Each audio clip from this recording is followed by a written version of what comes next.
There were endless farmers' rebellion throughout the 19th century. For 60 years, the Kim's family, who were the relatives of queens, ruled the country, and king's power was obsolete. And they exploited farmers through the illegal taxation. They amassed huge amount of wealth, and they exercised the power equal to the king. They thought they saw the light at the end of tunnel when Hungsan did the reform. Hungsan ruled the country for 10 years, but the Queen Min and Kojong pushed Hungsan away, and then they started to rule the country.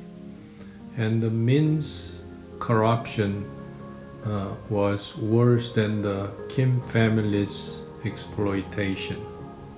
The people became helpless. They starved, and their fruits of labor was taken by Yangban. Then there was a religion saying that everybody is equal and everybody should be respected and the humanity is important. The religion was called Donghak or Cheondogyo. Catholicism was called Cheonju or Sohak. The Sohak meant the Western studies. Donghak meant the Eastern studies. So it was probably very close to Catholicism. The religion was well organized throughout the country. The religious group in town was headed by Jeopju, and Jeop was the religious group in town. And Po was formed by many Jeop, and the head of Po was called Poju, and the head of the religion was called Kyoju. There was a town named Kobu near Jeonju in Jeolla province. It's southwestern part of South Korea. And the Jeopju in Kobu was Jeonbongjun. And the head of the town, modern day mayor, was Jo Byung-gap. Jo Byung-gap was a shrewd politician as well as extremely corrupted. He could bribe the hierarchies in Hanyang, and he had the tremendous connections with them, and that enabled him to be a appointed mayor in town like Kobu. Kobu was facing the ocean, so people could fish, and they also had the fertile farmland, so one could farm the land and produce good amount of rice.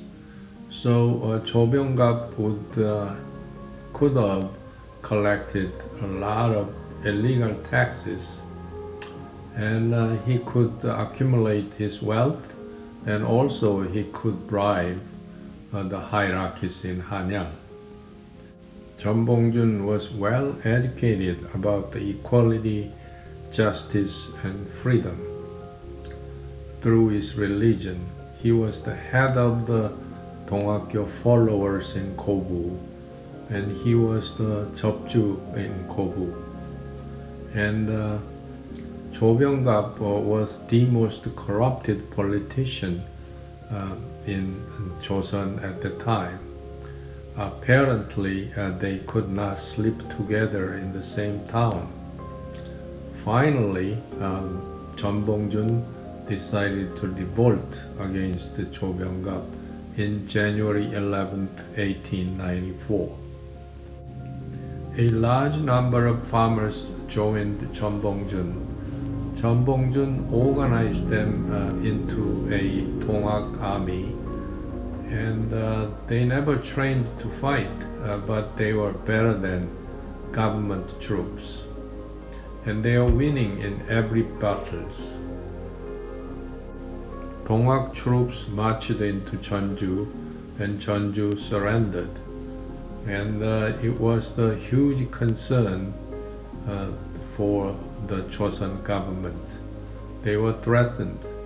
It was very possible they could be surrendered soon. So they had to call for help to Qing dynasty. By the time Qing troops came into Joseon, rebels in Jeonju decided to move out of Jeonju. It was already June, and they had to go back home and plant the rice. But when Qing troops mobilized into Joseon, Japanese troops came in almost at the same time, and they collided, and it was the start of First Sino-Japanese War. In Tenjin Treaty, both countries promised that in case the one of country's troops had to move into Joseon, they had to let each other know. Of course, Qing let Japan know when Qing troops started to move into Joseon. Japan ignored it, and then they moved their troops in Joseon anyway. In May 5th of 1894, Qing troops came to Asan Bay, and the Japanese troops landed in Incheon, and they rapidly advanced to Hanyang.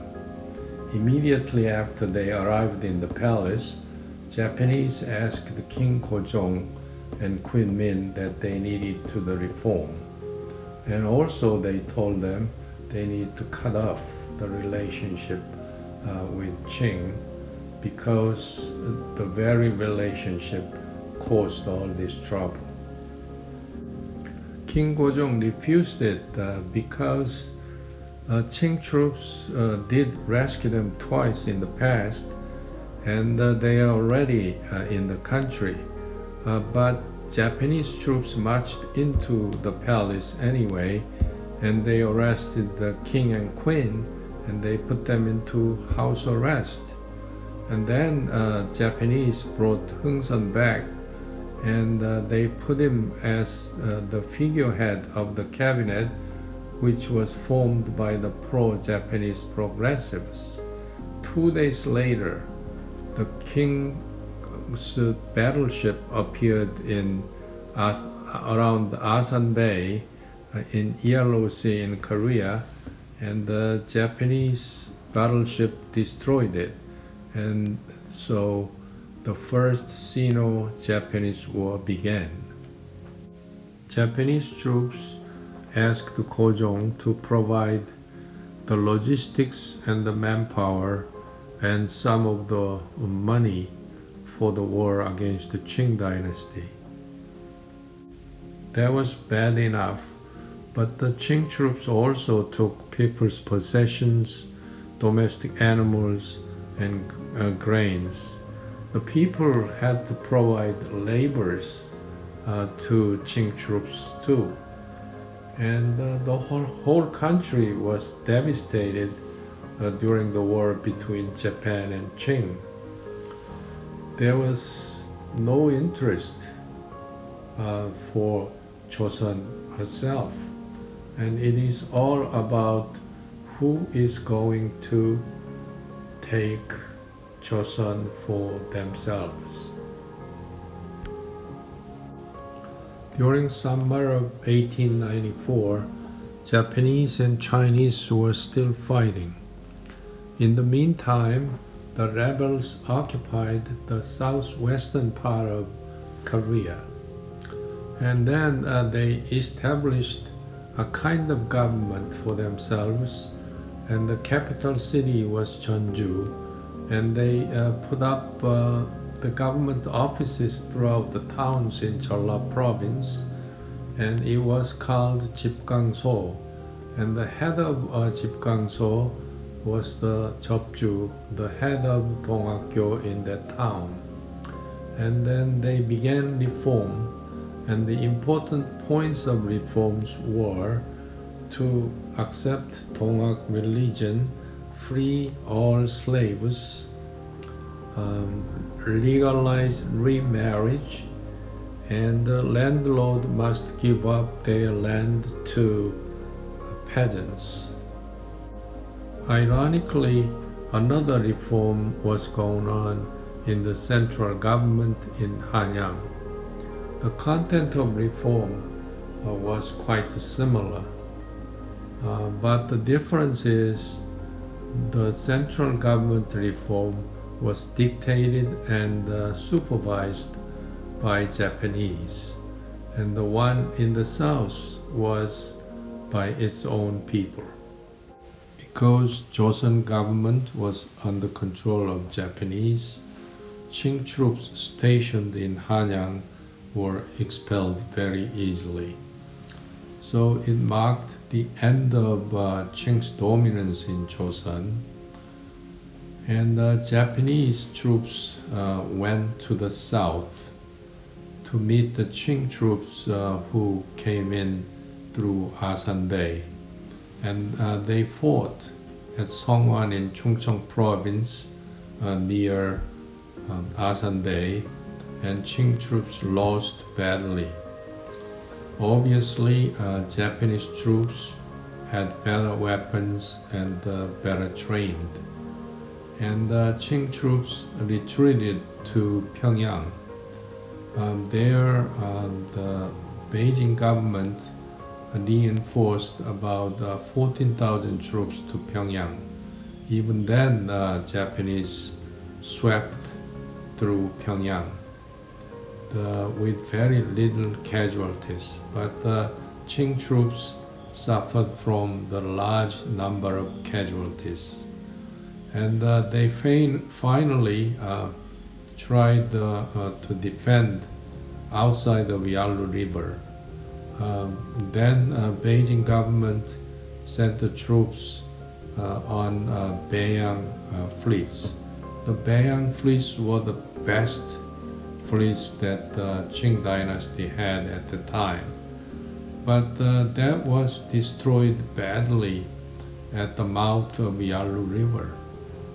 Then the war is all about Japan, and Japan was winning the war. In the meantime, the rebels did not like what went on in Korea at the time, because they didn't like the foreign countries exploiting the central government and the people. So they decided to fight against both Qing and Japan. However, the Japan was winning, and they were raged about the Japanese. But the Japanese is actually trying to put down the rebels with the government troops. In the fall of 1894, over 220,000 rebel troops came to Jeonbongjun in Chungcheong province to fight against the Japanese troops and the government troops. Japanese were about 400 and government troops were about 3,000, but Japanese had cannons and machine guns. The rebel troops were all farmers, and they never trained to fight, and their weapons are very poor. A lot of them had farming tools, some of them had arrows and bows, and the best weapon they had was the 17th century rifles. Anyway, they fought severely, but every battle they fought, they are losing a little here and there, and their casualties mounting up. And by November 28th, when Jeonbong-jun was fled, there are only 400 left. And December 2nd, in 1894, Jeonbong-jun was captured. In the early part of 1895, Japan was basically winning the war. It ended Qing's rule over Joseon, and the rebellion was put down largely by Japanese. And Joseon was under the control of Japan, and the cabinet was formed by pro-Japanese progressives, and they continued to reform. So the reform was done as Japanese wanted.